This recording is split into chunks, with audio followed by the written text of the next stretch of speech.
All right, good afternoon, and really apologies for, this may be a new record. No, it's not. No, no, it's not a new record in tardiness.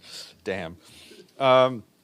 This morning, the Secretary General held a town hall meeting with representatives of civil society taking part in this year's Commission on the Status of Women. Before taking their questions and hearing their views, the Secretary General thanked attendees for their work. He also noted that after years of incremental progress, women's and girls' rights have stalled and gone into reverse. He also expressed concern about the new source of discrimination and bias that women and girls face in digital technology.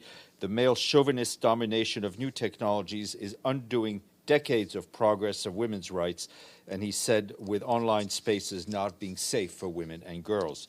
He called on all leaders to urgently take up the recommendations of the UN's first ever report on technology, innovation, education, and gender equality.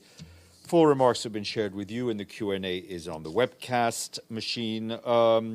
Earlier today, via video message, the Secretary General addressed the 58th session of the Intergovernmental Panel on Climate Change. He said that for decades, the IPCC has put forward clear and convincing and irrefutable evidence of climate change and the urgent need to take climate action. The facts are not in question, but our actions are, he said, adding that when leaders gathered COP28 for the first global stock-taking to bring the world in line with the goals of the Paris Climate Agreement, they must understand the enormous consequences of delay and the enormous dividends from making the tough but essential choices. The Secretary General underscored that countries need to accelerate the phasing out of fossil fuels and close the emissions gap and race to a carbon-free, renewable future while helping communities adapt and build resilience to the worst impacts of climate change. And just staying on climate, during the National Climate Change Conference taking place in Basra in Iraq, the Special Representative of the Secretary General for that country, Janine Hennis-Plasschaert, said that the climate change is one of the greatest global challenges we collectively face. Climate change and water scarcity are threat multipliers, she added. If left unaddressed, they will come with heightened risks of poverty, food insecurity, biodiversity, loss, displacement, forced migration, and instability. The Deputy Secretary General Mina Mohammed is in Beirut, in Lebanon, where she arrived last night. On Tuesday, she will be opening the Arab Forum for Sustainable Development, organized by the UN Commission Economic and Social Commission for Western Asia. The forum is a regional mechanism for the follow-up and review and the implementation of the 2030 Agenda. This morning, the Deputy Secretary General met with the UN country team in Lebanon, then met with the Lebanese caretaker Prime Minister Najib Mikati, Speaker Nabi Berri, and Foreign Minister Bou Habib. In all the meetings, she expressed solidarity with the Lebanese people and urged swift action to address Lebanon's socio-economic crisis for the implementation of reforms to ensure the sustainable recovery on all fronts. Also want to flag this afternoon, the Special Envoy for the Secretary General of Myanmar, Nolene Heiser, will meet with Security Council members in closed consultations. She will update on her efforts to support the implementation of Resolution 2669, adopted by the Council last December, and in response to the Council's request for an update on the UN support to the implementation of the ASEAN 5-point consensus, which calls for an end to violence, engagement of all stakeholders, and delivery of humanitarian assistance. She will provide an overview of the current situation and brief on her cooperation with ASEAN and engagements with key stakeholders.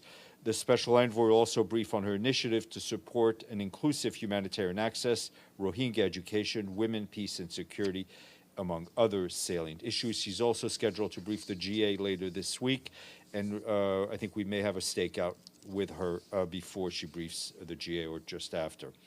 Hans Grunberg, Special Envoy for Yemen, is on a visit to Iran, where he met today with Foreign Minister Amir Abdullahian, Foreign Minister's senior advisor Ali Khaji, and other senior Iranian officials to discuss recent developments in Yemen. Discussions tackled the need for regional support for the start of an inclusive Yemeni-led political process under UN auspices to sustainably end the conflict. During the meetings, Mr. Grunberg stressed that ending the conflict in Yemen is important for enhancing regional security. Just a quick update on our efforts in Syria.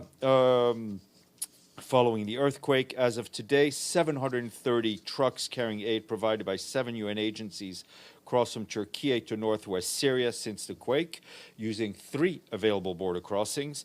In areas under government control, more than 360,000 people have been newly displaced since the earthquake, most of them in Aleppo and Latakia. Our partners have been providing displaced people and others impacted men, women, and children with food and drinking water. They've also provided health care, including outpatient trauma and mental health consultations, and referred to health facilities. Also, you saw this weekend we issued a statement to mark the 12 years of grinding conflict, systematic atrocities, and untold human grief in Syria. In the Democratic Republic of the Congo, the peacekeeping mission there handed over to local authorities a bridge that will connect North Kivu and Ituri provinces. This took place in a community called Mamove, located about 35 kilometers northwest of Beni.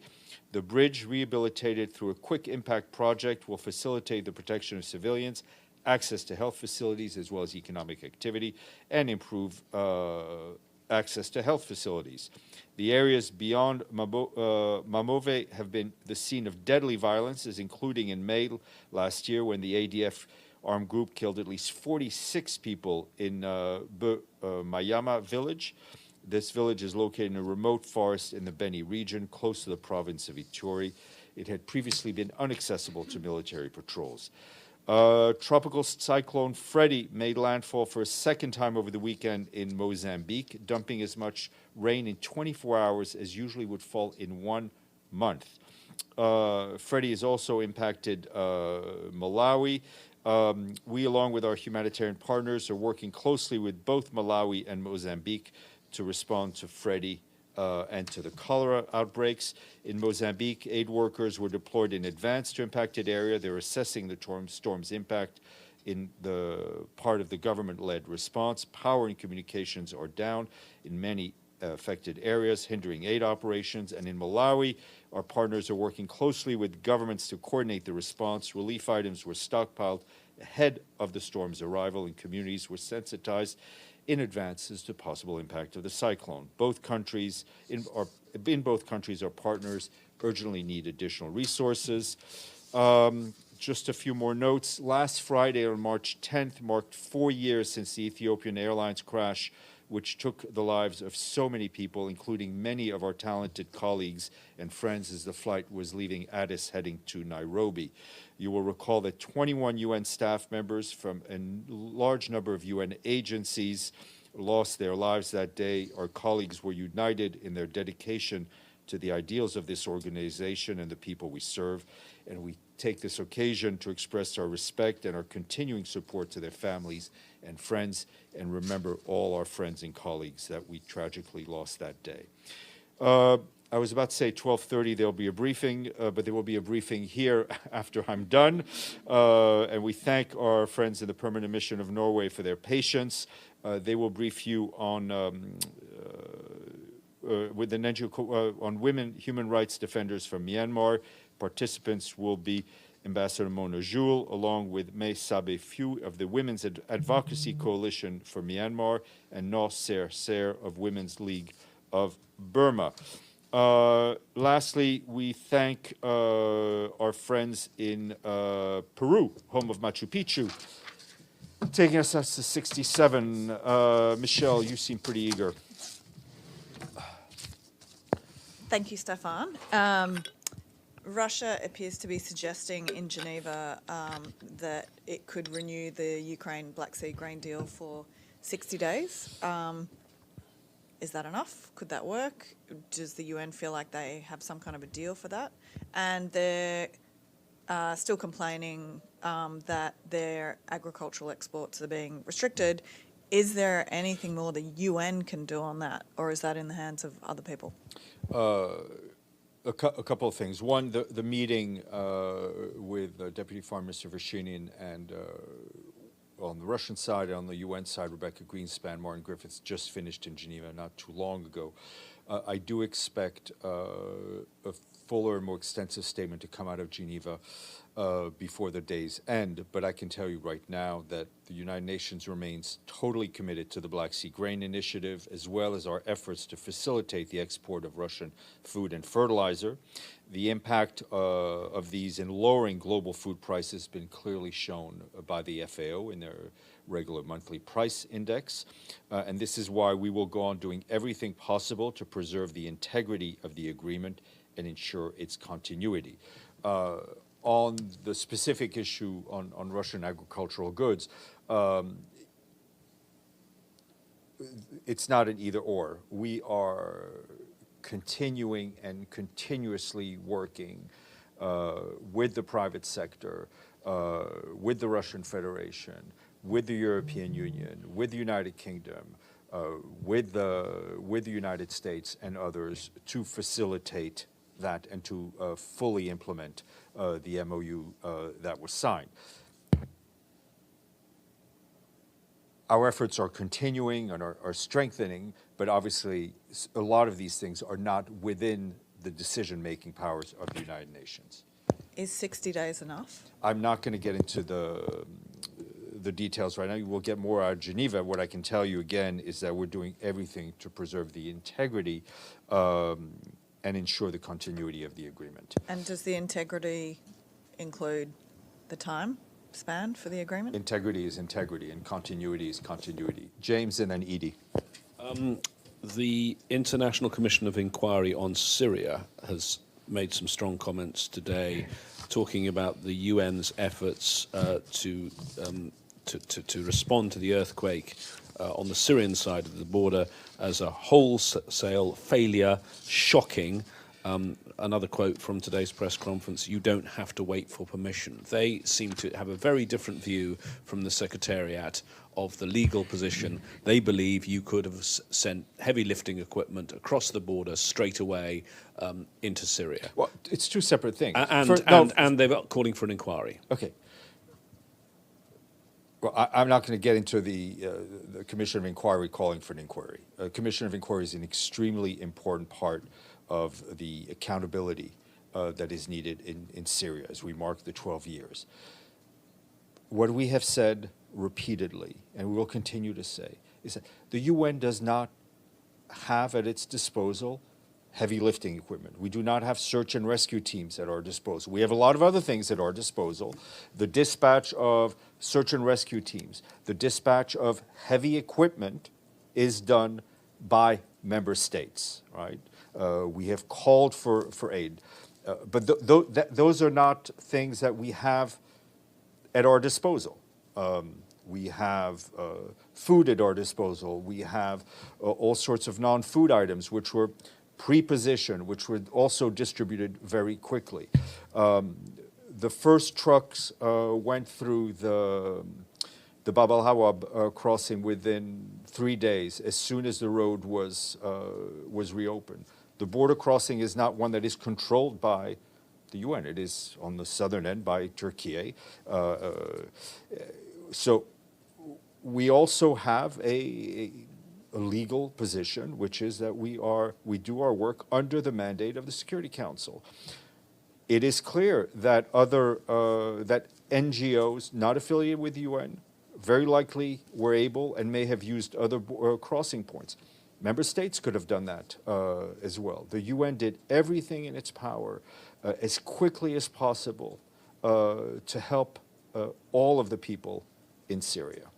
Does the UN, though, need to look at its legal position again on this? Because lots of people, including now the Commission of Inquiry, say that your legal position is not the correct one, and it could have been interpreted in a way that could have allowed you to do more. And as a lesson for next time, does someone, the head of the Office of Legal Affairs, or someone else, need to reassess this? The lesson that all should draw here is that aid should never, ever be politicized, right?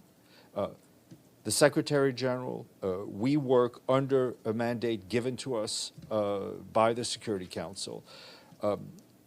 legal scholars who are much smarter than me will have arguments and debates. But I can tell you, we were in there very quickly with the tools that we had.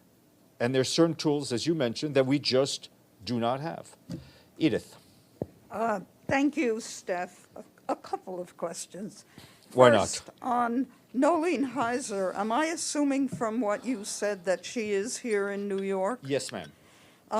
Isn't there any way she could stop and talk to us at the stakeout after her briefing to the council today? She is speaking in close consultations to the council. She will speak openly on Thursday, I believe, in front of the General Assembly, and I think that's when we're able to do the stakeout. We will ask. This is why God invented journalists. Thank you for correcting me. Yes, I understand where you're coming from. We will ask and see if that can be done. Okay. Second thing on Myanmar, there is a report today from one of the insurgent groups that the Myanmar army has killed nearly 30 people at a monastery in Shan State. Does the Secretary General have any comment on that? I haven't seen those reports. We will check, but we do know that the military has been responsible for a lot of indiscriminate killings in Myanmar, which we've condemned. And you remember the fire in the Rohingya camp Yes, I do. in Bangladesh on March 5th? Apparently, the investigation has said there was sabotage, and that they've blamed militant groups seeking to dominate the camp. 15,000 Rohingya lost their shelters, and 2,500 shelters were destroyed. Does the Secretary General have any comment on this investigation? We've only seen the press reports. I think UNHCR would be a better port of call for a comment at this point. Becho, welcome back, and then Linda. Thank you, Steph. First, the New York Times is reporting that the International Criminal Court will open war crimes cases into the Russian invasion of Ukraine.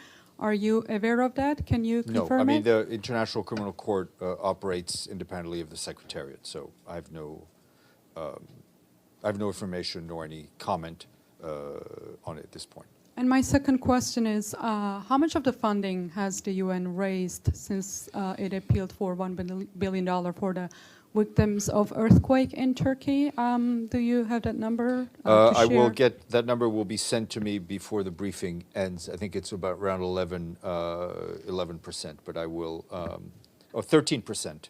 There we go. And also, Of 1 billion, if you can figure out how much another that is. question, an earthquake-related question. A lot of Syrians had to leave Turkey after the earthquakes in both countries, and I just wonder if the UN has any number of the Syrian people who returned To Syria? I will, we'll ask. Okay. And one more, sorry. We know that the Security Council meeting on Myanmar is closed, but there were times you were able to share the briefing notes I don't think of we the briefer. ever did that openly. Yes, Linda. Thanks, Steph. Going back to the Black Sea Initiative, you mentioned that the UN sort of has a limited role in what they can do to help fully implement the MOU. I gather that's what you I mean, said. we're talking, if I interpreted Michelle's question properly, she was talking about the MOU regarding the export of Russian food and fertilizer. Exactly. That's Right. what Okay. I'm Yeah, relating yeah. to. My question is, as far as you can, what does the UN see as the most important obstacles to getting this Russian food and goods out to the market? There's a war still going on. I mean, I don't mean to be pithy about it, but it's his I mean, we know there are no sanctions on Russian food and fertilizer. However, there's certain things that private sector actors, even if there are no sanctions, are weary of doing, and that's why we've asked for letters of comfort from certain governments. We have issued them. It's all about operating in this area in this time of conflict and where there are sanctions and uncertainty. But we have been working diligently, and with Rebecca Greenspan in the lead, and strongly on trying to remove as many barriers that exist. You mentioned the letters of comfort, I guess primarily to regarding Western countries. Have any of those letters of comfort had a big impact or any kind of Yeah, I real mean, they've had some significant positive impact. Yeah, I mean, we're giving more comfort to banks and other companies to operate and engage in commercial transactions. Stefano and then Yvonne. Thank you, Stéphane. Yesterday, at the Oscar evening, Malala answered to a question saying, I only talk about peace. Shouldn't also the Secretary General at the moment answering any questions regarding Ukraine, Russia events, with this, starting with the same phrase, in a kind of provocative I think way? every time we have spoken about Ukraine, every time the Secretary General has given major remarks on Ukraine, he has called for peace, for a just peace, a peace in line with international law, in line with the Charter of the United Nations, in line with the General Assembly resolutions. So a quick follow-up.